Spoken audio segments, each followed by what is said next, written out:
Yo, what's up my people? Ndizera yuko mumeze fresh nanone mbaye ikaze kuri igakora editing. Guys, no munsi nabazaniye ino clip nuko nguko isa, so nubundi nakoresheje noneho Lumix S5 Mark II, okay, yambaye lens ya 50mm 1.8. So nkuko urimo kubibona nari shooting indoor, okay, so iri muri flat, so ndashaka kuyicolor gradinga kugira ngo nze kubereka the final result uburyo yari imeze. So guys, kuri iyi nshuro turaza gukoresha Rec 709 kugira ngo tuze kwikura muri flat image tuyishyira muri Rec 709. So nkuko urimo kubibona ahangaha still iyi niyo flat image yanjye nuko nguko isa, okay. So ikintu ndi gushaka guys, ndaza kubanza nayikura nkuko nababwiye muri flat mode nze kwishyira muri Rec 709, okay. So ikintu ndaza gukora guys, ndaza creatinga adjustment layer ebyiri, okay.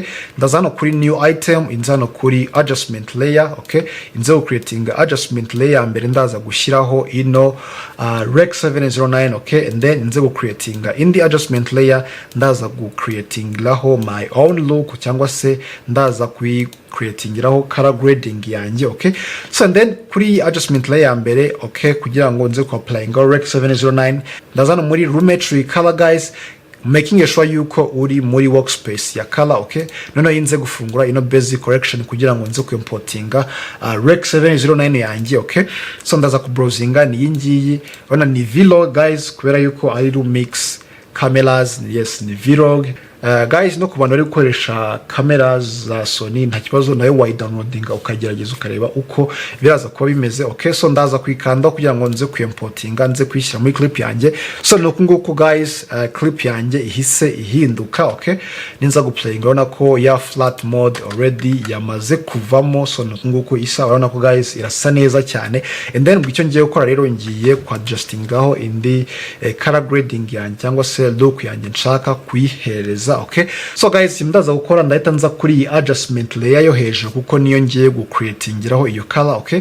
So kuri basic correction ikintu ndaza gukora, ndaza adjustinga utuntu dukeya hano kuri temperature, ndaza kwishyira hano muri minus, okay, -4 guys, bitewe n'uburyo image yawe yabisa cyase naho wayishootingiye place irimo, okay.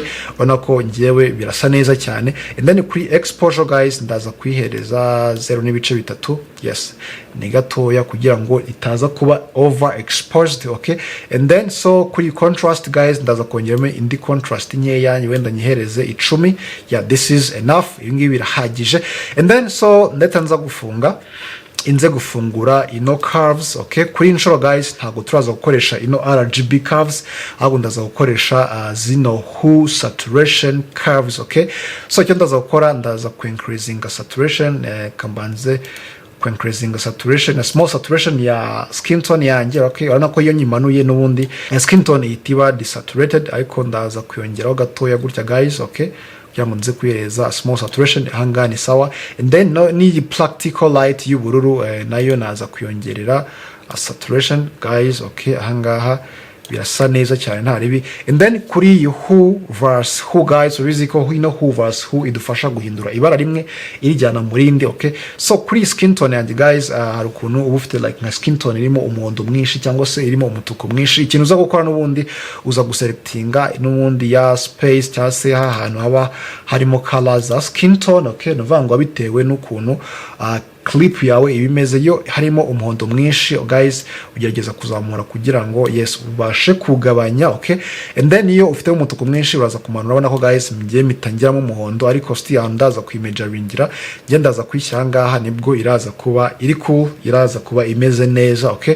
And then so ahandi ho nta kindi ndaza gukora kenze ushaka kuza guhindurira ibara ino practical light yawe y'ubururu, n'urugero still uraza guselectinga nayo, urabona ko guys iyo ushaka kuhindurira ibara wayihindura, ariko still ndaza kuyirekera gutya ukwiri irasa neza. And then so kuri iyi Hoovers Luma, so nukwihereza urumuri cyangwa se ku ino Hoovers Luma nukuba wagira color yawe thick cyangwa se strong kugira ngo ize kuba iri thick, okay. So guys kuri skin tone yanjye ushaka yes urabona ko nshaka kuza urabona ko nk'aya highlight njye nshaka kuyagerageza kuyakuramo gutyo muri ubu buryo.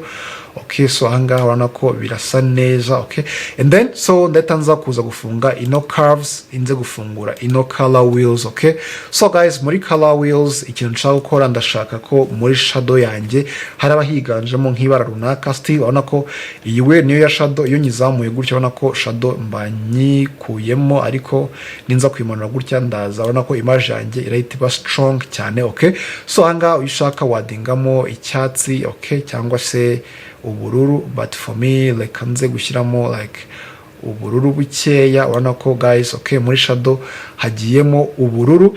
And then so inze hano kuri mid tone inze gushyira ino point muri skin tone color kugira ngo ize gupreventinga ya skin tone yanjye. Okay, ahangaha biraza kuba bisa neza. Iyi niyo before, iyi niyo after. Okay, and then so kuri highlight yo ndaza kuyirekera ahangaha.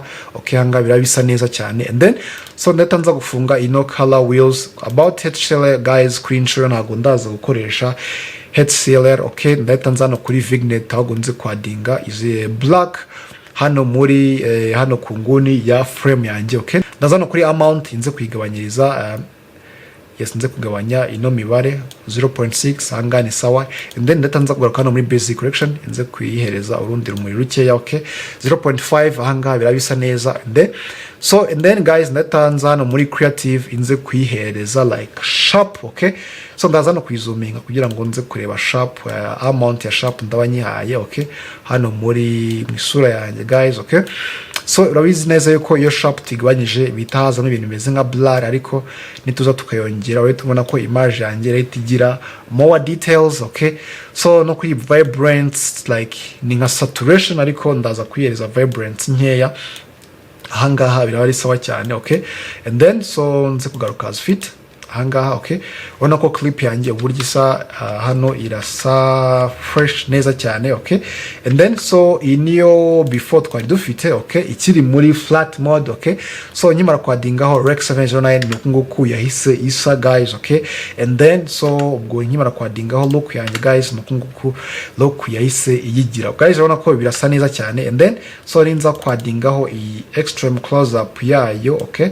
so nayo nze kuyapplyingiraho ano ma layer yanjye cyase zino adjustment layers zanjye. Okay, ndatanza kuzikopia and then control plus v hano nze kuzishyira hano hejuru ya clip, nze kureba uburyo clip yangira za kuba imeze. Urabona ko guys nabwo irasa neza cyane. So skin tone yanjye imeze fresh nta kibazo, ntabwo yabaye overexposed cyangwa se ngiwe umukara, urabona ko bimeze neza cyane. So guys nuko rero na creatinze ino look muri Premiere Pro. So then niba ukeneye ino Rex 709 guys, iyi lat n'ubundi still genda we downloading, link uraza kuyisanga muri description, and then now uyikoreshe nta kibazo. So guys niba wakunze video yanjye please ntugende udakoze subscribe kugira ngo ujye gettinga izindi notifications za video zijyanye na editing, Premiere Pro, DaVinci Resolve and After Effects, and then una liking we sharing guys. Nibyo ngibyo ndakunda cyane rero, tuzegurira mu video y'ubutaha.